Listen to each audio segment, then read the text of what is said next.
भाई और बहनों, आज के इस युग में हम देख पाते हैं कि बहुत सारे नौजवान भाई बहन अन्य जाति लड़के और लड़कियों में विवाह करना चाहते हैं और इस तरह से वो परमेश्वर से दूर भी चले जाते हैं। हम लोग उत्पत्ति की पुस्तक को जब पढ़ते हैं उसमें हम देख पाते हैं कि अब्राहम जब कनानी देश में रहता था, जब इसहाक उसके बेटे के विवाह के बारे उसने सोचा, अपने दास को उसने ये बात कहकर भेजा कि कनानी स्त्रियों में से मेरे बेटे के लिए कोई स्त्री ना लाना, बल्कि मेरे कुटुंबियों के बीच जाकर मेरे बेटे के लिए स्त्री लाना।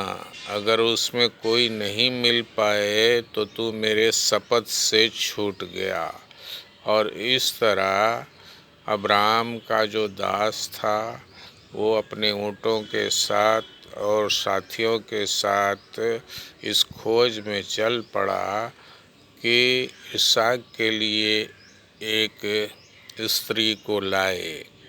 और वो परमेश्वर से अगुवाई मांगता हुआ गया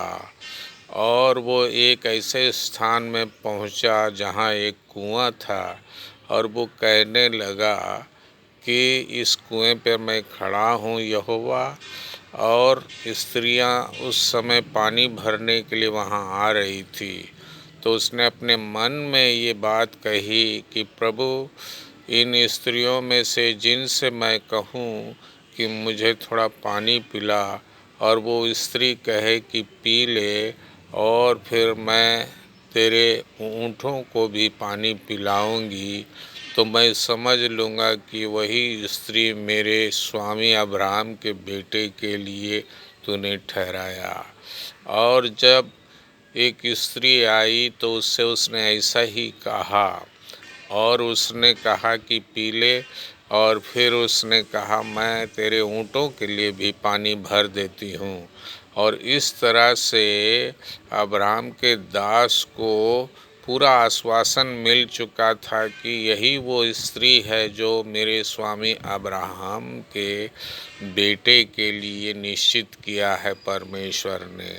और तब उसने उसको एक नथ पहनाया और उसके बाद एक कंगन उसमें हाथ में पहना दी, और उस स्त्री ने कहा मेरे घर में आपके ठहरने का स्थान भी है और आपके ऊँटों के लिए भोजन भी हम लोग रखे हैं। इस तरह से जो है अपने घर में जाकर अपने भाई परिवार को जब उसने इस वृत्तांत को बताया,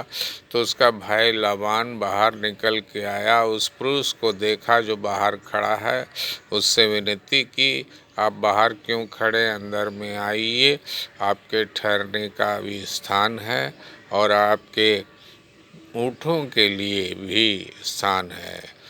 और खाने का भी उनका प्रबंध है। और इस तरह से उसे स्वागत करके अंदर बुलाया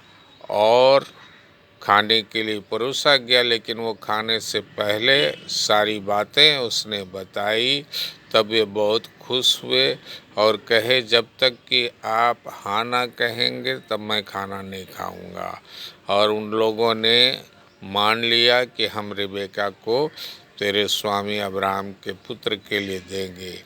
तब जो है उनके साथी के साथ उन लोगों ने भोजन किया और रात वहीं ठहरे, और दूसरे दिन विदाई मांगकर वो लोग चल पड़े। और इस तरह से वो लोग रिबेका जो इसहाक की पत्नी हुई उसे लेकर अपने देश को लौटे, और इससे सबको बड़ी प्रसन्नता और खुशी हुई, और इसहाक को उस स्त्री को दिया गया और वो उनके साथ में विवाह करके अपना जीवन बिताने लगे। मेरे प्रियों, इससे हमें ये उद्देश्य निकल आता है कि हम जब परमेश्वर पर भरोसा रखते हैं, वो हमारा मार्गदर्शन करते हैं और हमें सही दिशा में ले जाते हैं ताकि हम सही दिशा में जा सकें। और हर बात में परमेश्वर हमारी अगुवाई करता है कि हम उसके मार्ग पर चलकर आशीषित हों। और इस तरह से इसहाक और रिबेका आशीषित हुए और परमेश्वर का अनुग्रह उन पे बना रहा। आज अगर प्रभु में आप विश्वास रखते हैं तो निश्चित रूप से आपकी कोई भी समस्या परेशानी हो, परमेश्वर उसे दूर करके आपको आशीषित करेगा ताकि आप उसकी महिमा करते रहें, उसको धन्यवाद स्तुति बलि चढ़ाते रहें। प्रभु आप सबों को आशीष देवे।